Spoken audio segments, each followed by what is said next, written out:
Hello everyone, welcome back to my channel. मैं माया करड़िया फिर एक नए वीडियो के साथ। आज हम बात करेंगे बायोलॉजी कक्षा 12 के चैप्टर 6 में रेप्लिकेशन की प्रोसेस क्या होती है। गाइस, रेप्लिकेशन की प्रोसेस आप पढ़ो उससे पहले आप ग्रिफिथ के एक्सपेरिमेंट, हर्शे चेस के एक्सपेरिमेंट पिछले वीडियोस से देखें। और अब हम आज इस वीडियो में प्रतिकृति क्या होती है, रेप्लिकेशन की प्रोसेस किस तरह से संपन्न होती है, इसके बारे में स्टडी करेंगे। वंशागति का आणविक आधार के पार्ट 5 में रेप्लिकेशन का प्रायोगिक प्रमाण जो कि मैथ्यू मैसेल्सन और फ्रैंकलिन स्टाल ने 1958 में दिया, इसके बारे में आज आप ये प्रयोग किस तरह से हुआ, कैसे रेप्लिकेशन की प्रोसेस सेमी कंजर्वेटिव टाइप की होती है, इसके बारे में इस वीडियो में आज आपको समझना है। तो बेटा, वाटसन और क्रिक ने द्विकुंडलित मॉडल दिया डीएनए का। आपने पिछले वीडियोस में देखा कि डीएनए किस तरह से जेनेटिक मटेरियल होता है, ये सिद्ध हुआ प्रयोगों से। और वाटसन और क्रिक ने ये भी प्रस्तावित कर दिया था, प्रतिपादित कर दिया था कि डीएनए की जो नेचर होती है वो सेमी कंजर्वेटिव टाइप की होती है, अर्ध संरक्षी प्रतिकृतियन होता है। तो वाटसन क्रिक ने जैसा कि डबल हेलिकल मॉडल दिया, वाटसन क्रिक ने द्विकुंडलित संरचना दी, डीएनए जेनेटिक मटेरियल होता है, इसके बारे में हर्शे चेस ने, ग्रिफिथ ने एक्सपेरिमेंट से क्लियर किया। सेमी कंजर्वेटिव नेचर के बारे में भी वाटसन बता चुके थे, लेकिन उनके पास कोई प्रायोगिक प्रमाण नहीं था। तो आज आप सेमी कंजर्वेटिव, कंजर्वेटिव और डिस्पर्सिव टाइप की नेचर होती है, इसके बारे में क्या जो है प्रमाण मिला है, मैथ्यू मैसेल्सन और फ्रैंकलिन स्टाल ने जो इसको सिद्ध किया है कि प्रायोगिक प्रमाण में कैसे सेमी कंजर्वेटिव टाइप का प्रतिकृति बनती है डीएनए की। तो देखिए बेटा, डीएनए रेप्लिकेशन की जो प्रोसेस होती है उसके लिए 3 मॉडल प्रस्तावित हैं, और तीनों मॉडल है कंजर्वेटिव, डिस्पर्सिव और सेमी कंजर्वेटिव टाइप के मॉडल प्रस्तावित हैं। कंजर्वेटिव मॉडल जो होता है रेप्लिकेशन का, इसमें क्या होता है, जैसा कि हम जानते हैं डीएनए द्विकुंडलित संरचना होती है। ये द्विकुंडलित संरचना डीएनए की है। जब इसकी प्रतिकृति बनेगी तो कंजर्वेटिव डीएनए रेप्लिकेशन में क्या होगा। देखिए, डीएनए रेप्लिकेशन में जैसा कि डीएनए की प्रतिकृति बनती है और उस डीएनए की जो प्रतिकृति बनती है उसको कहते हैं डॉटर डीएनए। तो इस प्रतिकृति बनने में जो डीएनए बनेगा, इसके 2 डीएनए बन रहे हैं प्रतिकृति के रूप में। तो एक डीएनए के ये डबल हेलिकल द्विकुंडलित संरचना वाले दोनों स्ट्रैंड है वो पैतृक टाइप के रहेंगे, यानी पेरेंटल स्ट्रैंड की तरह रहेंगे एक प्रतिकृति में, और एक बनेगा न्यू डीएनए। तो इसीलिए इसको पैतृक टाइप का बनने की वजह से इसके कैरेक्टर्स सारे इसकी प्रतिकृति में आ रहे हैं कंप्लीट इसके जैसा डॉटर डीएनए, यानी पैतृक स्ट्रैंड जैसे डॉटर डीएनए में स्ट्रैंड्स बन रहे हैं, इसलिए इसको पैतृक डीएनए कंजर्व हो रहा है, इसलिए कंजर्वेशन डीएनए रेप्लिकेशन कहते हैं। फिर से समझिए, पेरेंटल डीएनए स्ट्रैंड है ये पेरेंटल डीएनए स्ट्रैंड है। इसके बाद बनने वाले ये जो पुत्री डीएनए बने हैं, इनमें एक डीएनए पैतृक डीएनए जैसा है, कंप्लीट दोनों स्ट्रैंड इसके जैसे हैं। तो पैतृक गुण जो है कंजर्व हो रहे हैं, संरक्षित हो रहे हैं, इसलिए इसको पैतृक डीएनए की कॉपी के रूप में ये बना, इसलिए इसको कंजर्वेशन डीएनए रेप्लिकेशन कहते हैं, संरक्षित प्रतिकृतियन होता है। बेटा, इसके आगे डिस्पर्सिव टाइप का मॉडल क्या कहता है। देखिए, डिस्पर्सिव डीएनए प्रतिकृतियन में क्या होता है, डीएनए के दोनों स्ट्रैंड्स स्कैटर हो जाते हैं। डीएनए के ये स्ट्रैंड्स है ये फ्रेगमेंट्स में टूटते हैं। आप ये वाली स्ट्रक्चर देखिए, ये डीएनए चेन है और ये डीएनए फ्रेगमेंट्स हैं। चलिए, इस डीएनए फ्रेगमेंट्स में आप देख रहे हो कि छोटे छोटे टुकड़े बने हुए हैं, इनके अंदर न्यू डीएनए लग करके ये डीएनए इस तरह से कंप्लीट डीएनए, नए निर्मित डीएनए इनके बीच में बनते हैं, और ये डीएनए के दोनों नए जो है रज्जु का स्ट्रैंड्स का निर्माण होता है। इस तरह से डिस्पर्स होके बन रहा है, इसलिए डीएनए फ्रेगमेंट्स में टूट रहा है डीएनए, और नए डीएनए इस तरह से बन रहे हैं। ये डिस्पर्सिव मॉडल जो है रेप्लिकेशन का कहलाता है। चलिए आगे देखते हैं। जैसा कि वाटसन क्रिक ने बता दिया था कि सेमी कंजर्वेटिव मॉडल जो है प्रतिपादित किया था वाटसन क्रिक ने, इसका प्रमाण दिया मैथ्यू मैसेल्सन और फ्रैंकलिन स्टाल ने। चलिए किस तरह से है देखिए, यह है पेरेंटल डीएनए स्ट्रैंड, समझ रहे हो आप, पेरेंटल डीएनए स्ट्रैंड, इससे बनेंगे पुत्री डीएनए, ये और ये जो है ये पुत्री डीएनए डॉटर डीएनए बन रहे हैं। अब इनमें प्रोसेस में हो क्या रहा है कि ये दोनों स्ट्रैंड ओपन हो रहे हैं, जैसे कि आप सामने इस पिक में देखिए इस डायग्राम में कि ये दोनों स्ट्रैंड्स खुलते हैं बेटा, और ये दोनों स्ट्रैंड्स खुल करके टेम्पलेट स्ट्रैंड के रूप में कार्य करते हैं और कंप्लीमेंट्री स्ट्रैंड इनके ऊपर बनते हैं। दोनों ब्रांच खुल गई और ये टेम्पलेट स्ट्रैंड के रूप में कार्य करेंगे और नवनिर्मित स्ट्रैंड इनके पैरेलल, जैसा कि आपको पता है कि एक ऊपर से नीचे 3 to 5 डैश एंड और एक 5 डैश से 3 डैश एंड होता है। तो ये दोनों हेलिकल जो है इस तरह से खुलेंगे, दोनों स्ट्रैंड खुलेंगे और इस तरह से ओपन होकर के नवनिर्मित डीएनए यहां पर निर्मित होंगे। तो इसमें ये जो डीएनए की डबल हेलिकल स्ट्रक्चर है ये ओपन हुआ, तो जो डॉटर डीएनए बने उनमें क्या हुआ, तो ये टेम्पलेट स्ट्रैंड के रूप में कार्य कर रहे हैं दोनों स्ट्रैंड, और नवनिर्मित स्ट्रैंड इनमें से एक हो गया नया और एक हो गया पुराना स्ट्रैंड, यानी कि एक एक स्ट्रैंड पेरेंटल डीएनए से आएंगे। डॉटर डीएनए में एक एक स्ट्रैंड पेरेंटल डीएनए से आए, इसका मतलब एक स्ट्रैंड इसका पैतृक स्ट्रैंड हो गया और एक डॉटर डीएनए से नवनिर्मित डीएनए हो गया, एक नया स्ट्रैंड हो गया और एक पुराना स्ट्रैंड हो गया। इस तरह से ये स्ट्रैंड्स हाफ हाफ कंडीशन में बने, तो एक स्ट्रैंड पैतृक जो टेम्पलेट के रूप में है ये पैतृक स्ट्रैंड हो गया और दूसरा नया निर्मित न्यूली सिंथेसाइज स्ट्रैंड हो गया। बेटा ध्यान रखिए, इसीलिए हाफ हाफ कंडीशन में एक द्विकुंडलित संरचना में पेरेंटल और पुत्री डीएनए से स्ट्रैंड्स निर्मित हो रहे हैं, इसलिए इसको semi conservative model of DNA replication कहा गया। बात समझ में आई, तीनों में अंतर पता चला।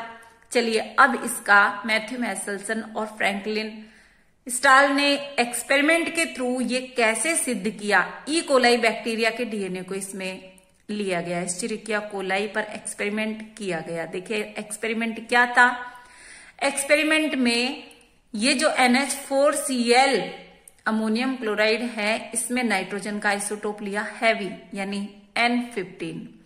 N15 में ई कोलाई बैक्टीरिया के डीएनए की ग्रोथ करवाई गई। जब ई कोलाई बैक्टीरिया की डीएनए की ग्रोथ N15 के साथ करवाई गई तो बेटा क्या हुआ, 20 मिनट्स लगते हैं इसके रेप्लिकेशन की प्रोसेस होने में और बहुत सारी प्रतियां इसकी बन जाती है। ई कोलाई के डीएनए में रेप्लिकेशन होता है, प्रतियां बन जाती है। इसमें N15 जो है ये डीएनए में यहां पर व्यवस्थित हो गया, डीएनए के अंदर N15 समाहित हो गया, यानी हैवी डीएनए बना, क्योंकि N15 हैवी होता है, हैवी आइसोटोप होता है, और N14 होता है N15 से लाइट वेटेड। ठीक है, तो इसलिए N15 और N14 काम में लेते हुए इस पूरी प्रोसेस को आप देखोगे। N15 काम में लिया तो डीएनए में N15 चला गया और न्यू जनरेशंस बनी, उनमें N15 आ गया, यानी डीएनए जो था ई कोलाई का उसने N15 को एब्जॉर्ब कर लिया। डीएनए ने N15 नाइट्रोजन का जो आइसोटोप है N15 इसको अवशोषित कर लिया, इसका मतलब हैवी हो गई कंडीशन इसकी। चलिए इसके बाद जैसे ही इसकी प्रतियां बनी इसको सेंट्रीफ्यूगेशन किया गया, केंद्रण किया गया। ये ग्रेडियंट CSCl है बेटा, ये CSCl2 लिख दिया गया है, इसके लिए आप ध्यान रखिए CSCl है। सेंट्रीफ्यूगेशन किया गया तो सेंट्रीफ्यूगेशन ट्यूब में जब इनका प्रेसिपिटेट बना, जो डीएनए एक्सट्रैक्ट था, इस डीएनए को सेंट्रीफ्यूगेशन ट्यूब में डाला गया तो ये जो निष्कर्षित डीएनए था ये नीचे सेटल हो गया, ये सेटल डाउन हो गया नीचे, टेस्ट ट्यूब में नीचे सेटल डाउन हो गया। इस तरह से जब इसको एनालाइज किया गया तो इसके N15 वाले थे स्ट्रैंड, दोनों स्ट्रैंड N15 के। क्लियर हुआ? ये आप जो डॉटर डीएनए देख रहे हो, इस डॉटर डीएनए में इनकी जो प्रतियां बनी हैं इनमें क्या आ गया, N15, क्योंकि ई कोलाई के डीएनए ने N15 को एब्जॉर्ब कर लिया। चलिए आगे चलते हैं। N15 एब्जॉर्ब कर लिया। इसके बाद इसमें से कुछ बैक्टीरियाज निकाल करके लाइट वेट जो आइसोटोप है N14 NH4Cl जिसमें N14 युक्त माध्यम है, इसमें ग्रो कराया गया इन N15 वाले डीएनए युक्त बैक्टीरिया की प्रतियों को इसमें डाला गया और इसकी और जनरेशंस यहां पर वापस प्राप्त की गई। और ये जनरेशंस, बहुत सारी जनरेशंस इनकी प्राप्त की गई, डीएनए एक्सट्रैक्ट किया गया। अब देखिए इस डीएनए एक्सट्रैक्ट में वापस सेंट्रीफ्यूगेशन किया गया, अपकेंद्रण किया गया। तो क्योंकि ये N15 वाले थे, इनमें N14 रेप्लिकेट होकर के N14 समाहित हो गया। तो जैसा कि ये N15 वाले नीचे सेटल डाउन हो गए थे, अब N14 साथ में है, हाइब्रिड डीएनए बने। इनके दोनों स्ट्रैंड्स में आप देखिए, ये दोनों स्ट्रैंड्स है, इनमें N15 और N14 आ गया, यानी कि हाइब्रिड डीएनए बन गया, संकरित डीएनए बना, जिसमें एक एक स्ट्रैंड ये ओपन होंगे, इसके स्ट्रैंड्स जिनमें N15 वाला ओपन होगा तो साथ में N14 के साथ में जब इसको यहां पर ग्रो कराया जाएगा तो एक एक स्ट्रैंड के साथ में एक एक N14 वाले आएंगे। हाइब्रिड डीएनए का फॉर्मेशन हो गया। चलिए हाइब्रिड डीएनए तक समझ में आ गया। आगे चलते हैं। अगली पीढ़ी और प्राप्त की गई ई कोलाई के इस डीएनए की जब अगली पीढ़ी वापस N14 NH4Cl में ग्रो किया गया इन बैक्टीरियाज को, तो एनसीईआरटी की बुक में आपने देखा भी होगा कि 20 मिनट्स फिर 40 मिनट्स यानी सेकंड पीढ़ी प्राप्त की गई। अब इसमें क्या हुआ बेटा, ध्यान से देखिए, क्योंकि हाइब्रिड डीएनए प्राप्त हो चुका है, अब हाइब्रिड डीएनए को वापस N14 के साथ में ग्रो करवाएंगे। इस एक्सट्रैक्ट में मैनी जनरेशंस प्राप्त हो चुकी है और इनकी नई प्रतियों का जब सेंट्रीफ्यूगेशन किया गया तो इन सेंट्रीफ्यूगेशन से हमें इस सेंट्रीफ्यूगेशन ट्यूब में ये जो है, जो कि सीजियम क्लोराइड के साथ में कराया जाता है सेंट्रीफ्यूगेशन, ये सीजियम क्लोराइड ग्रेडियंट यहां पर लिया गया है, तो यहाँ प्रेसिपिटेट बनेगा। तो इनमें ये देखा गया कि दो बैंड यहां प्राप्त हुए। ये दोनों बैंड कैसे कैसे थे? ये बैंड थे N15 टाइप के और N14 टाइप के, यानी कि इनकी जो है वापस ओपन हुई ब्रांच और ये डबल हेलिकल स्ट्रक्चर, और ओपन होने के बाद इनके जो N15 युक्त थे वो नीचे देखे गए, हाइब्रिड कंडीशन में थे, और जो N14 वाले डीएनए स्ट्रक्चर बने वो लाइट वेटेड होने की वजह से ऊपर आए। चलिए पिछली स्लाइड वापस से मैं आपको क्लियर कर रही हूं। पिछली स्लाइड में आप देखिए कि हाइब्रिड आपने देखा कि फर्स्ट कंडीशन में क्या N15 के साथ ग्रो किया गया, तो लाइट हैवी होने की वजह से ये N15 नीचे सेटल डाउन हो गया। इसके बाद N14 के साथ ग्रो किया गया तो ये जो है बीच में आ गया, इसका प्रेसिपिटेट बना डीएनए एक्सट्रैक्ट का, ये थोड़ा ऊपर आ गया क्योंकि N15 से ये हाइब्रिड कंडीशन में N14 और N15 थे तो ये थोड़ा सा ऊपर आ गया। इसके बाद तीसरी कंडीशन में हमने क्या देखा कि जब इनका और रेप्लिकेशन होता है तो ये स्ट्रैंड्स हमारे पास थे हाइब्रिड डीएनए के N14 और N15 वाले। अब ये ओपन होंगे तो इनमें लाइट वेटेड और हैवी दोनों हैं स्ट्रैंड्स N14 और N15 वाले। ये ओपन होंगे तो क्या होगा, जो लाइट वेटेड है उनके साथ में N14 लगेगा तो ये N14 हो जाएंगे, दोनों स्ट्रैंड्स नॉर्मल टाइप के डीएनए के हो जाएंगे।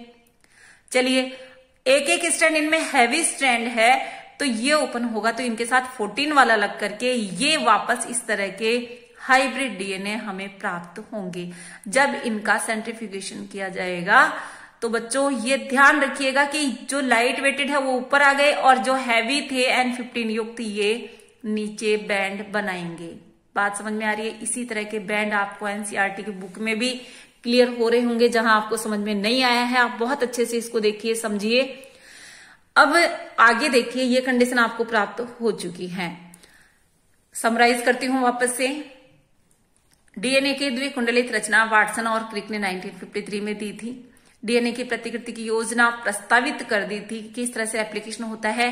वाटसन क्रिक ने ये बता दिया था और इन्होंने बता दिया था कि दोनों स्ट्रैंड अलग होकर के टेम्पलेट के रूप में कार्य करके नए पूरक रज्जुकों का निर्माण करते हैं, यानी कि पूरक रज्जुकों का नए जो सिंथेसाइज है वो कंप्लीमेंट्री स्ट्रैंड्स बनते हैं और पुराने हैं वो टेम्पलेट के रूप में कार्य करते हैं।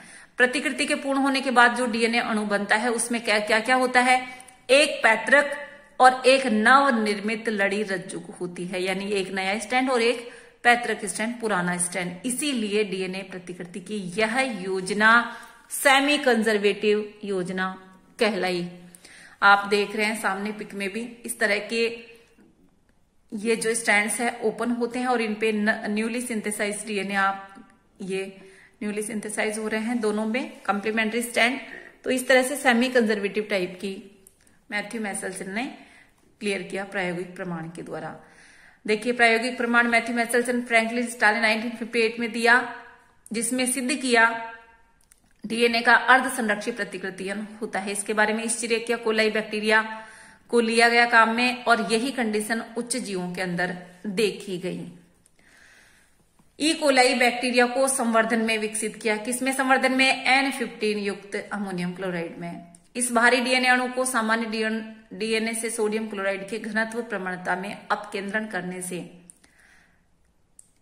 अलग कर सकते हैं, यानी कि जब सेंट्रीफ्यूगेशन के लिए स्पिन किया जाता है, सेंट्रीफ्यूगेशन किया जाता है, अपकेंद्रण किया जाता है, तो लाइट वेटेड मटेरियल होता है वो ऊपर आ जाता है और जो हैवी मटेरियल होता है वो नीचे स्थापित हो जाता है। इसके बाद N15 के बाद N14 युक्त अमोनियम क्लोराइड लिया और इसमें स्थानांतरण करके वापस संवर्धन कल्चर किया गया। डीएनए के घनत्वों के बारे में जानकारी प्राप्त करने हेतु सीजियम क्लोराइड ग्रेडियंट की प्रवणता पर इनको वापस सेंट्रीफ्यूग करके अलग किया गया। अब देखिए इस प्रयोग में आपको वापस एनसीईआरटी की बुक से क्लियर करेंगे इसको। ये जब N15 में ग्रो कराया तो ये इसके डीएनए ने डबल हेलिकल स्ट्रक्चर ने N15 को एब्जॉर्ब किया। क्लियर है, N15 वाला बैंड नीचे बना है, बेटा ध्यान रखिए N15 वाला नीचे बन रहा है बैंड। आफ्टर 20 मिनट्स वापस रेप्लिकेशन करा गया और प्रथम पीढ़ी प्राप्त की गई। तो N14 के साथ में ये ग्रो करवाया गया, N14 से कराया गया तो N15 ने N14 के साथ में रेप्लिकेट हुआ। तो ये डबल जो है आप स्ट्रक्चर कलर में देख रहे हो N15 युक्त और N14, यानी कि रेप्लिकेशन होके हाइब्रिड डीएनए बना। ये N15 युक्त था, नीचे आया इसका बैंड और इसका सेंट्रीफ्यूगेशन करने पर ये नीचे से और ऊपर खिसक गया।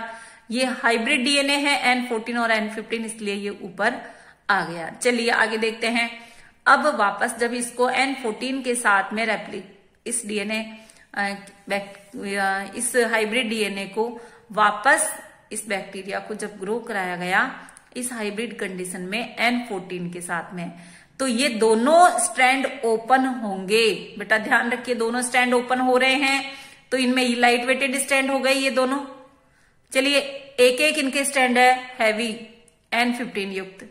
N14 के साथ ग्रो करवा रहे हैं अगली पीढ़ियां प्राप्त करने के लिए, तो निश्चित रूप से N14 वाला स्ट्रैंड के साथ में लगेगा। क्लियर है, इसलिए ये डीएनए लाइट वेटेड डीएनए जिनका बैंड हल्का है N14 वाले, ये आपको बैंड ऊपर प्राप्त हो रहा है और हाइब्रिड डीएनए का बैंड जैसा कि ये बीच में प्राप्त हो रहा है, जैसा कि आपने शुरू में देखा N15 युक्त जो सबसे नीचे प्राप्त होता है।